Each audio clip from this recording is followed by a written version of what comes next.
So, hello everybody. How you guys doing? Do you guys know what these are? These are extremely toxic, deadly berries. No, not really. It's funny because I like to put things in my mouth. Really, guys. All right, you sickos out there. I mean, I like to eat things, and yes, I will. I have no qualms about walking and through the woods or maybe botanical gardens. And oh, look, a tasty berry. I'll put it in my mouth, right? And I was at a park once. It was here in Florida. I don't remember what park it was. It's one of the Florida state parks. And there are beauty berries. It's Calicarpa americanum, by the way, is the name of these guys. American beautyberry. And they're big, fat, beautiful berries, just like these. And so I picked a bunch, and I'm sitting there nibbling on them.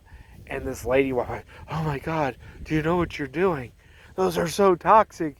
You, you better go find a park ranger. You're going to get sick." It's okay. It's okay. I'm a professional. Not really, but it was so funny because she's freaking out that I ate these berries, and she's assuring me that they're extremely toxic and inedible, and it's just so funny. But anyway, it sums up fairly well. People believe that these beautiful berries, hence beauty berries, are inedible or toxic, and that's not true at all. They're quite edible, even if they don't really have any flavor. Though there are some people working with improved varieties for larger berries and a nice flavor on them. And yeah, that's the worst thing. They're seedy and kind of flavorless. But you can pick them, put them on your salads, put them in your smoothies. Lots of good antioxidants for that color. And there we go. Eat that one. They kind of got a little aroma. Sorry for the cars. Spread the seeds. They've got a kind of little aroma, like they should taste good, but they actually have zero flavor. But the plants are just stunning. Look at, they grow these clusters just all over the branches. Look at those. Just beautiful, beautiful, beautiful. There's also a white variety. It's a little more northern grown, where the magenta purple tend to be in the southern states and the south. They're very prevalent all throughout Florida. And they pretty much grow everywhere. The birds eat the seeds and they grow. They like it a little moist, so they tend to grow under oak trees and where little damp spots. They don't really grow in scrubland where it's dry. You'll find them in damp pine woods, in the swamps and little islands, or underneath the oak trees where it gets damp every once in a while. Like this spot right here where they happen to be. And to grow them, they're very easy to grow. You can take root cuttings and they'll sprout from root cuttings, or they root pretty easily, not very easily.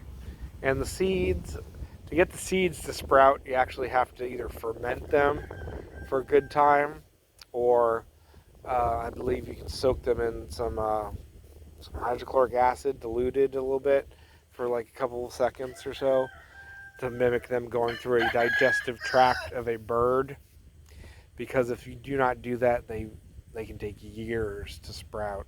But if you soak them in an acid or ferment them really, really good, they can still sprout really quick and they grow really fast. But super little native edible, gorgeous plants.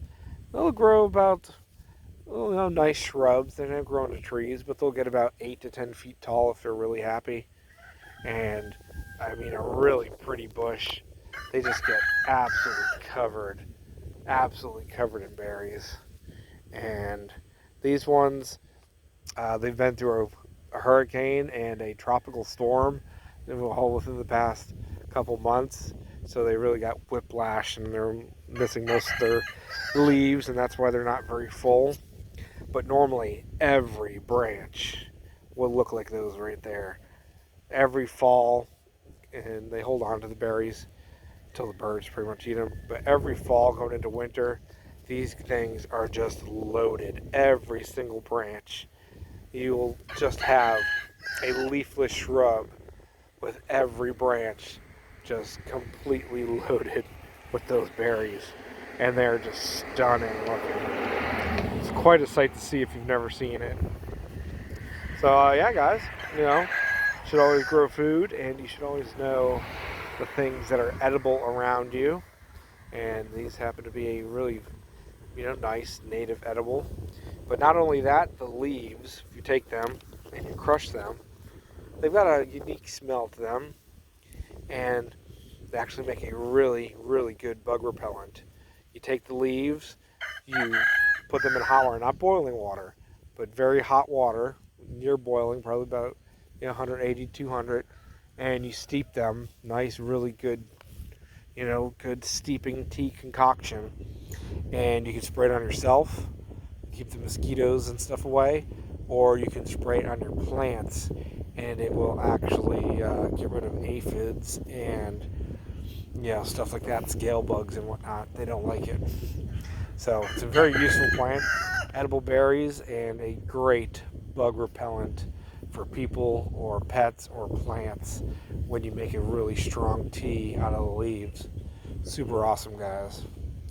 So yeah, like I said, know your edibles and beauty berries.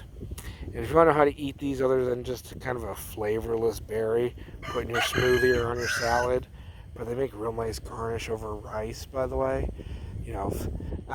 I like to eat, but I'm not too worried about aesthetics in my food. But if you really want some nice, gorgeous aesthetics, you take these berries on your rice dish and you just sprinkle them on top. Gosh, just absolutely gorgeous. Especially since they're around, during Christmas, Thanksgiving, and really just make your dishes stunning. Just to sprinkle some purple berries all over them. If you're making little sprinkles all around your turkey or your mashed potatoes, or like I said, on top of your rice, or you stick them in your smoothie. But you can actually make good jellies out of them. I like to add them to when I'm making my Florida cranberry jelly, I'll add these to it. Or if I'm making whatever, a lot of times, if I've got this and that fruits late in the year here, the mulberries, some Florida cranberries, some beauty berries, and I'm making some kind of preserve or something, I will just mix a bunch of berries together. And American beauty berry, guys. It's a native edible you should be growing. It's got, I'm sure, plenty of phytonutrients and all sorts of good things in those amazing looking berries. And the leaves are extremely useful. So see you guys later.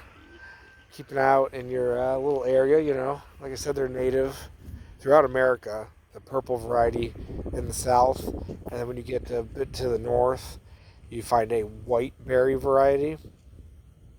And those are edible too. One of very few white berries that are actually edible. And the leaves and everything look almost exactly the same. They get the same kind of clustering of the berries, but they're just white. And there are some commercial hybrids of the white and this magenta purple variety that have pink berries. If you find those, they're extremely hard to find, but I have seen them. The hybrids cross between the two, and they're just the native American beauty berries, but a cross between the white and the purple here. So you've got like a pinkish, really pink, gorgeous berry. So there you go, guys. Love you. Thank you for watching. Always check the links and some, stuff below my videos. And see you later. Take care. Grow food. Sometimes you don't even have to grow it. You just gotta go walk under some trees, enjoy nature, and you can find tasty edibles, They're all over the place. Things you should know. You don't always have to bust your butt growing food. Mother Nature does a pretty good job of it. American Beauty, those are just, gosh, stunning, stunning, stunning plants. I love you guys.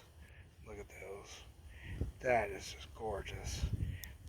Now imagine just an entire row of those.